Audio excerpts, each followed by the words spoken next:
Alright, this next quick tutorial is to show you how to set up some of the options in the game and your interface.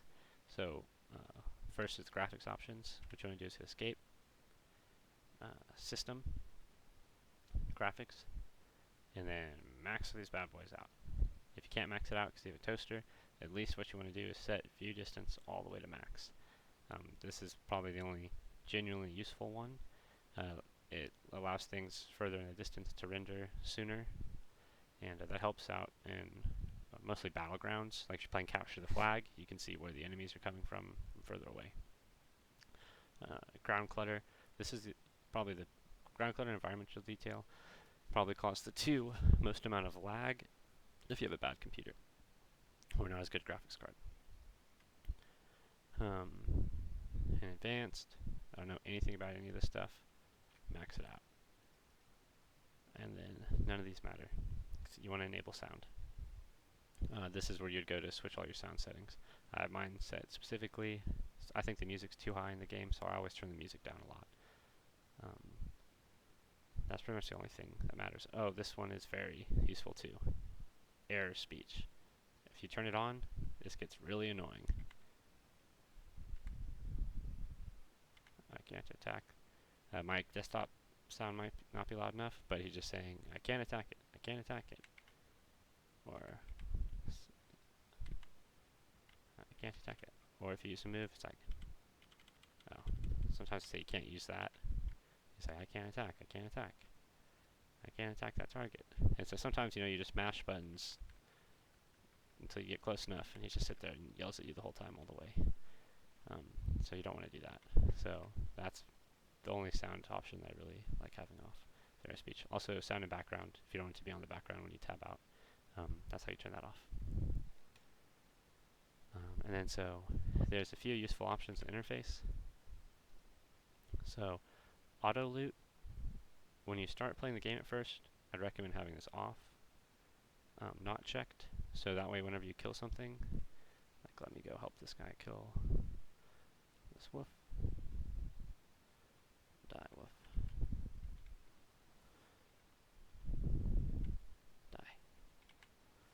And then now when I loot it, it just brings this up. And I can see what I'm looting. See, it's rabbit foot, sells for 9 copper.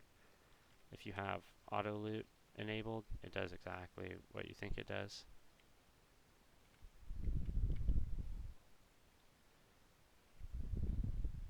And as soon as I click it, see the icon changed? As soon as I click it, it immediately picks it up and puts it in my bag. There's a modifier for this too. Oh, so let's kill this dirty orc. The modifier for mine is shift. So if I don't want to auto loot, I just hold shift. And so that becomes more useful later.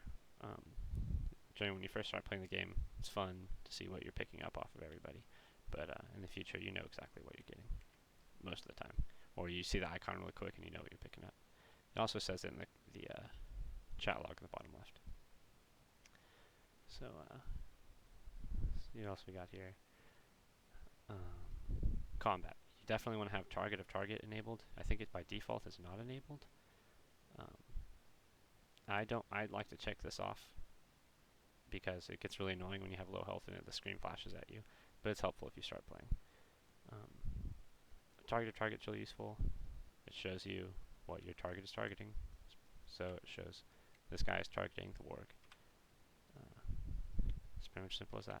And then it should say the warg is targeting him. It helps to know exactly what you're attacking is targeting. If you're in a big group of people, that's when it really matters. Display, this is if you want, up in the top left, if you want it to be a numeric value, which you might, when you first start playing, the numeric values might be more useful. A percentage, or both. Both is pretty useful too, I think. Then social, I think by default this is checked, so you want to go uncheck that, so that way you can call people whatever you want and see it in the chat. It's all filtered out and you hear other people. If you want, you can block guild invites because you're going to get a lot of them when you first start playing. And we all like Twitter, so you can enable Twitter functionality, and every time you get a good piece of gear, just tweet it out to all your bros. And so we already went through our action bars. Oh, names. I think by default, this is checked. I like turning these off purely for immersion. I don't really like seeing everybody's names. That's just me. You still see their name if you target them. So that's personal preference. Camera. I have no idea what this does, honestly. Accessibility. Nothing really to do here. And the add-ons, that's in the future when you get really into it. So that's just about it for the interface.